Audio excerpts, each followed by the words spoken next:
के बहाने रात सारी। इनकलाबी के साथ मैं हूं शाहिद नज़ीर चौधरी। इस बात में क्या हकीकत हो सकती है कि पाकिस्तानी सिंगर रूना लैला और मैडम नूरजहां के दरमियान एक लड़ाई इतनी बढ़ गई थी कि बिलाखिर रूना लैला को पाकिस्तान छोड़ना पड़ा था और उसके बाद वो पहले बांग्लादेश चली गई, उसके बाद इंडिया चली गई, इंडिया के बाद वो यूके चली गई और फिर सारी दुनिया में वो घूमती फिरती रहती हैं। लेकिन फिर उनका अपना वतन जो है पाकिस्तान की बजाय बांग्लादेश बन के रह गया है। अलबत्ता वो इंडिया में जाके बहुत सारे प्रोग्राम करती हैं। रूना लैला और मैडम नूरजहां की लड़ाई के हवाले से ये बात भी बयान की जाती है कि रूना लैला अपनी मिजाज में ज़रा थोड़ी सी ऐसी थी, सख्ती से काम लेती थी अपने मिजाज से। हालांकि वो मैडम नूरजहां से बहुत छोटी थी, उन्हें उन मैडम नूरजहां का एहतराम मद्देनज़र रखना चाहिए था, लेकिन वो उनके सामने इतराती थी, थोड़ा सा घमंड करती थी और ऐसे ऐसी बातें कर जाती थी जो मैडम तक पहुंचती थी तो मैडम को नागवार गुजरता था कि रूना लैला जो अभी कल की ही गुलकारा हैं और एक बच्ची की हैसियत रखती हैं और वो उन्हें चैलेंज करती फिरती हैं। लेकिन फिर हालात ऐसे बनते गए, बढ़ते गए। ऐसा मौका भी फिर आया कि मैडम नूरजहां के मुकाबले में उन लोगों ने जो मैडम नूरजहां से बहुत सारे तंग भी थे, उनके मिजाज की वजह से उनसे बदला भी अपना लेना चाहते थे, लेकिन वो उनके सामने बोला नहीं करते थे। लेकिन वो ऐसी एक खातून का या किसी ऐसे मर्द का कंधा ज़रूर इस्तेमाल करते थे जो मैडम के ख़िलाफ़ इस्तेमाल हो सकता होता था।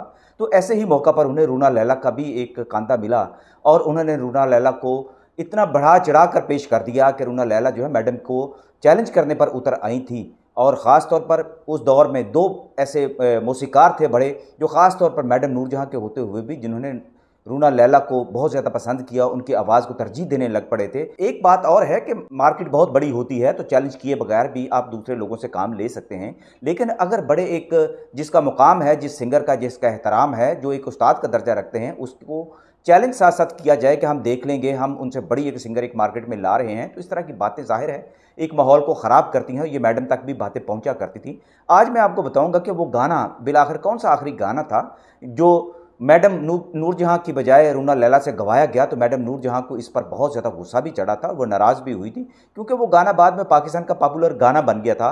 और ये गाना जो था ये नगमा बेगम पर फिल्माया गया था और एक उस पंजाबी फिल्म थी जो 74 में रिलीज़ हुई थी, सीधा रास्ता। सीधा रास्ता में ये नगमा बेगम पर फिल्माया गया था, लेकिन ये 73 की बात है जब ये इस नगमे को रिकॉर्ड किया गया था। इस नगमे के रिकॉर्ड करने के आखिरी महीनों में जो रूना लैला के साथ फिर जो हालात ने बर्ताव किया, उसके बाद रूना लैला जो थी वो पाकिस्तान को छोड़कर चली गई थी। ये उनकी ज़िंदगी की पंजाबी फिल्मों में अगर देखा जाए और मकबूल तरीन गानों के हवाले से देखा जाए तो उनकी ज़िंदगी का यही एक गाना था जिसका क्लिप मैं आपको शुरू में भी सुनवा चुका हूँ और अभी मैं आपको उसका क्लिप आप दोबारा सुन लें। के बहाने रात सारी। नाज़रीन, यहाँ मैं आपको बता दूं कि किसी भी गाने का हम क्लिप जो है पूरा गाना हम मुकम्मल तौर पर इसलिए नहीं सुना सकते कि इसमें बहुत सारे कॉपीराइट आ जाते हैं, बहुत सारी मसाइल पैदा हो जाते हैं। इस वजह से हम उस गाने का क्लिप लगाकर कम से कम आपको ये बावर कराना चाह रहे होते हैं कि आपको अंदाज़ा हो जाए कि ये गाना क्या था, इसके बोल क्या थे, इसका म्यूज़िक क्या था। उसके बाद ये गाना आप खुद भी यूट्यूब पर जाकर मुकम्मल भी देख सकते हैं। तो इस हमारी ये मजबूरी है कि हम आपको ये गाना मुकम्मल तौर पर नहीं सुना सकते। ये जो गाना मैंने आपको सुनाया है इसकी एक कहानी थी।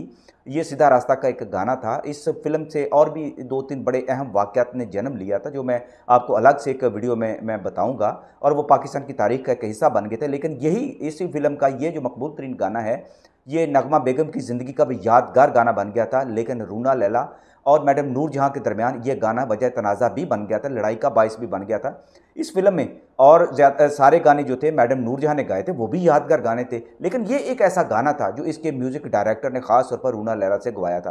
पहले तो मैंने आपको ये बता दूं कि रूना लैला उस दौर की मकबूल तरीन गुलकारा थी। 70 की दहाई के बाद उनका नाम ज़्यादा बजने लगा था। उन्होंने उर्दू के बाद पंजाबी गाने भी गाने शुरू कर दिए थे। उन्हें और भी ज़ुबानों पर गाने में पर अबूर हासिल था। लेकिन जब पंजाबी गाने गाए तो ठेठ अंदाज में उन्होंने पंजाबी में गाने ऐसे गाए कि बाज़ गानों पर यह गुमान होता था कि ये रूना लैला ने नहीं, ये मैडम नूरजहां ने गाना गाया है। ये जो गाने की जो कंपोजिशन बनी थी, अख्तर हुसैन अखियाँ इसके म्यूज़िक डायरेक्टर थे, बहुत बड़े म्यूज़िक डायरेक्टर थे और उन्होंने तकरीबन बहुत सारी फिल्मों में म्यूज़िक दिया था। लेकिन इत्तेफाक ऐसा है कि उनकी सबसे ज़्यादा जो मकबूल जो नगमाती फिल्म थी वो सीधा रास्ता ही थी। ये सीधा रास्ता जो पंजाबी फिल्म थी, इसके गाने ही इतने ज़्यादा सुपर हिट हुए कि वो उनका इन गानों की बदौलत उनको ज़्यादा याद किया जाने लगा। हालांकि जो पाटे खां जो फिल्म थी उसकी जो पाकिस्तान की 50 की दहाई में जो बनाई गई थी, वो उसके मौसीकार भी अख्तर हुसैन अखियाँ थे और उनकी अपनी एक तारीख थी। वो मैं आपको अलग से बताता हूँ कि अख्तर हुसैन अखियाँ को मामूली से इंसान नहीं थे, बहुत बड़े म्यूज़िक थे, बहुत बड़े म्यूज़िक डायरेक्टर थे। उनके भाई जो मास्टर अनायत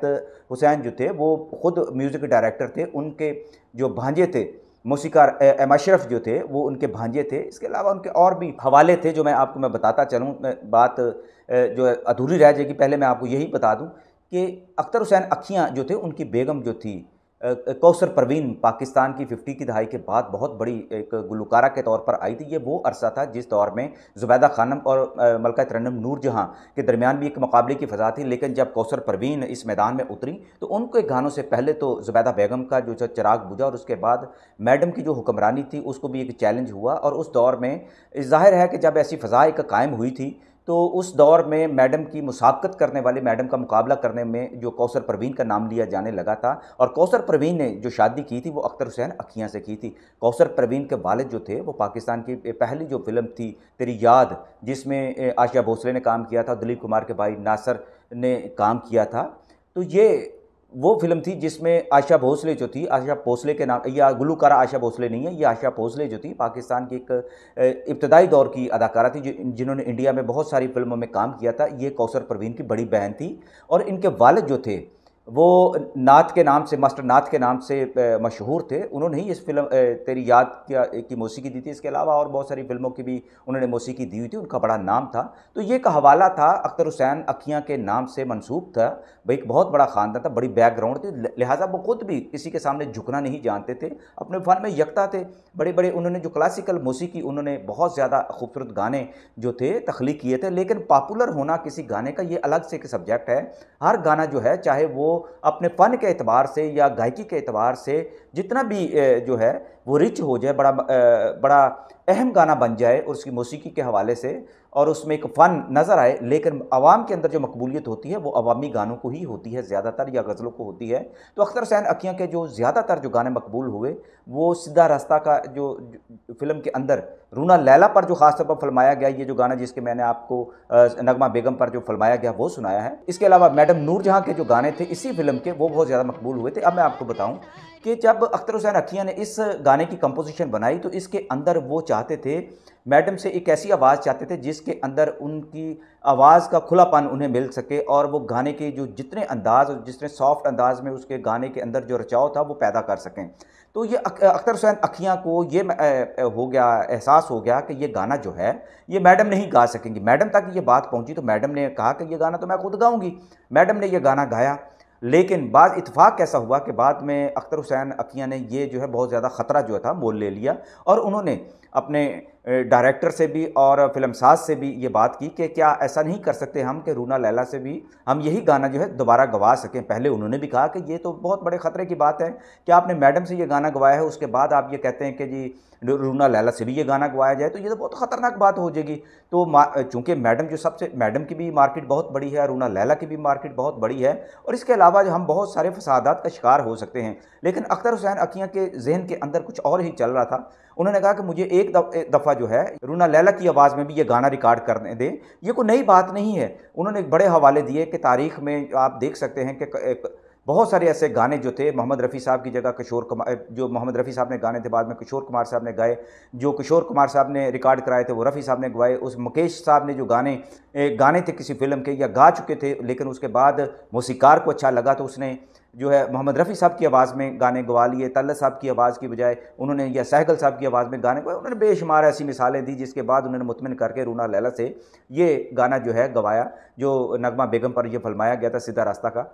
तो ये गाना जब रिकॉर्ड हो गया तो इसको सुनने के बाद सभी का इत्तेफाक ये था कि है तो ख़तरा, लेकिन अब चांस हम इसका लेते हैं कि अगर मैडम को ये बात बुरी ना लगे। फिल्म की मेकिंग तक और फिल्म के फाइनल होने तक, फिल्म के रिलीज़ होने तक ये बात बाहर ही नहीं निकलने दी गई। इसको बड़े खुफिया तरीके से जो है इसको खामोश कराया गया, साजिंदों को बताया गया कि ये आपने किसी सूरत ये नहीं बताना कि रूना लैला ने भी ये गाना गाया है। पंजाबी का ये गाना था, इतने आहंग के साथ, इतने रचाव के साथ ये गाना गाया कि ये गाना बाद में रूना लैला के पंजाबी गानों में अवार्ड याफ्ता गाने के तौर पर याद किया जाने लगा। और सबसे दिलचस्प बात यह है कि बहुत सारे लोग इसको मैडम नूरजहां का ही गाया हुआ गीत समझने लगे थे। लेकिन जब यह गीत मंजर आम पर आया फिल्म के रिलीज़ से पहले, जब इसका प्रीमियर शो हुआ और इसके बाद जब ये गाना मैडम के कानों तक पहुंच गया कि ये बहुत बड़ा जो है ना एक काम किया गया है और मैडम को इस तरह से मैडम की तौहीन की गई है। अब ये था कि चूंकि मार्केट में एक ये जो फिल्म की दुनिया है, इसके अंदर एक दूसरे के गर्दनें काटना, पाँव काटना, हाथ काटना एक आम सा रिवाज था। मैडम को बहुत भड़काया गया कि अख्तर हुसैन अख्तियार ने बहुत बड़ी गुस्ताखी की है, बहुत बड़ी जो है जुर्रत की है, और उनको मैडम को तो पता था कि रूना लैला जो है वो इस चीज़ की परवाह नहीं करेंगी। लेकिन अख्तर हुसैन अखियाँ को कम से कम इस चीज़ को मलहूज़ रखना चाहिए था कि कंपटीशन जो है वो मैडम के साथ उन्हें पैदा नहीं करना चाहिए था। इस पर कई सीनियर्स ने भी कहा, मौसीकारों ने कहा कि चांस नहीं लेना चाहिए था। लेकिन चूँकि अख्तर हुसैन अखियाँ खुद एक रिच आदमी थे, अपने फ़न के हवाले से उनका नाम था, उनका खुद भांजा भी था, मौसीकी के मैदान का एक शाहसवार था और उनका एक मुकाम था। लेकिन मकाम की ये फ़ज़ा एक ऐसी बन गई थी कि जिसमें हालात यकदम मुल्क ऐसे तब्दील हो गए उन्हीं दिनों में। 71 के बाद हालात जो बदले थे वो मैडम के हक़ में कुछ किसी तरह बेहतर भी नहीं थे, क्योंकि भुट्टो साहब का ये दौर था। मैडम जो थी याहिया साहब के करीब होने के बाद अपनी जो रेट थी, अपना जो एक दबदबा था, उसमें काफ़ी हद तक वो ज़रा थोड़ी सी कमज़ोर हो गई थी, क्योंकि उस दौर में उनकी एजाज़ के साथ तलाक़ के भी मामला थे और ऐसी बहुत सारी लड़ाइयाँ और भी थी। मसाइल ऐसे थे कि मैडम जो थी वो उन्होंने कुछ या तो हालात के साथ भी समझौता कर लिया, लेकिन ये ऐसा रंज था, एक दुख था। अख्तर हुसैन अखियाँ को उन्होंने पहुंचाया और कहा कि ये आपने बहुत बड़ा गलत काम किया है, क्योंकि इससे बड़ी जो पहले मिसाल जो थी, अगर वही मैडम के दबदबे का दौर होता, यानी कि याहिया खां के ज़माने का 68-69 के बाद का ये दौर होता, तो यकीनन जैसे मैडम ने निसार बज़मी साहब को इबरत का निशान बना दिया था और बहुत सारे मौसीकारों को वो सुना दिया करती थी और मौसीकार उनसे डरा करते थे, तो अख्तर हुसैन अखियाँ भी जो है इस बात। लेकिन मैडम की बात जो रंज और की कैफियत जो थी वो सब तक पाई, लेकिन मैडम का जो था गुस्सा वो इससे भी बढ़ा। अब होता यह है कि जब आप किसी चीज़ पर अथॉरिटी बन जाते हैं और आपका नाम बिकता है, आपकी मार्केट बन जाती है, तो सियासत चलती रहती है। अपने मद्दे मुकाबल जितने भी आप फ़र्ज़ करें, एक गुलूकार की ही मिसाल ले लेते हैं ना, उसके मद्दे मुकाबल कोई भी बड़ा गुलूकार होगा तो वो उसकी मार्केट डाउन करने के लिए कोई ना कोई ऐसा तरीका इख्तियार करते हैं, अपने लॉबी को इस्तेमाल करते हैं। तो ये लॉबी बड़ी मुतहरक हो गई थी, जिसने रूना लैला को कई तरह के ख़तरात से दोचार कर दिया था। हालांकि उनके कानों तक ये बातें तक भी पहुंचा दी गई कि पाकिस्तान में, चूँकि बुनियादी तौर पर तो वो बांग्लादेशी थी, अगर वो पाकिस्तान में रहीं तो उनके लिए यहाँ पर बहुत सारे ख़तरात हो जाएंगे, एक फ्यूचर तो उनका तबाह हो जाएगा और लेकिन उनकी जान को भी खतरात हो सकते हैं। इस तरह की बहुत सारी बातें की। ये वही मसला था, ये वही मुकाम था जो मैडम नूर जहाँ के साथ भी हो चुका था। क्या मैं पाकिस्तान से पहले, ये बहुत सारे हमारे नाजरीन को और नहीं ये बात मालूम, जो जानते हैं वो इस बात की संगीनी को अच्छी तरह समझते हैं कि मैडम नूर जहाँ और शौकत रिजवी साहब जब जुगनू फिल्म बनाने के बाद पाकिस्तान फौरी तौर पर आए थे, तो ये वही था 47 का ज़माना था जब उन्होंने ये फिल्म बना ली थी। तो वहाँ इंडिया में उनका रहना मुश्किल हो गया, तो उनको चैलेंज दे दिया गया था और उन्हें बता दिया गया था कि फ़लाँ दिन फ़लाँ तारीख को उन्हें मार दिया जाएगा, उनके घर पर कब्ज़ा कर लिया जाएगा, उनके बच्चों को उठा लिया जाएगा। तो वो बड़ी मुश्किल से रातों रात वहाँ से इंडिया से 47 में ही वो निकल आए थे और अपने साथ वो फिल्म जुगनू के प्रिंट भी ले आए थे, अपने कुछ असासे थे, कुछ रकूम थी, कुछ जेवरात थे, वो साथ लेकर आए थे। बड़ी कसम पुरसी का हालत था। अब यही जो हालत जो थी रूना लैला के साथ भी ये बनी, वो बड़े मुश्किल हालात में पाकिस्तान से फिर बांग्लादेश चली गई थी। लेकिन वो उनकी अज़मत है कि उन्होंने कभी इस बात का शिकवा नहीं किया, गिला नहीं किया और हमेशा मैडम को भी अच्छे अल्फाज में याद किया। बाद में मैडम को भी इस बात का एहसास हुआ, लेकिन बात चूँकि आगे बढ़ गई थी तो मैडम ने उसके बाद जब भी रूना लैला आई हैं तो वो उनसे मिली हैं, उन तक उनका पैगाम पहुंचा है, मैडम ने उनकी दावत की है और बड़े अच्छे तरीके से रही। लेकिन ये जो गाना था ना, असल में जो फसाद है, मैडम को ये गाना इतना ज़्यादा पसंद था, इतना ज़्यादा पसंद था कि बाद में जो मैडम के जो हवारी हैं वो यही कहते रहे कि ये गाना असल में गाया ही मैडम ने है, जो फिल्म के अंदर है वो भी मैडम का है, लेकिन ये गाना रूना लैला ने गाया था। दूसरी बात, जो अहम बात यह है कि इस बात का आपने यूट्यूब पर भी आप देख लें कि रूना लैला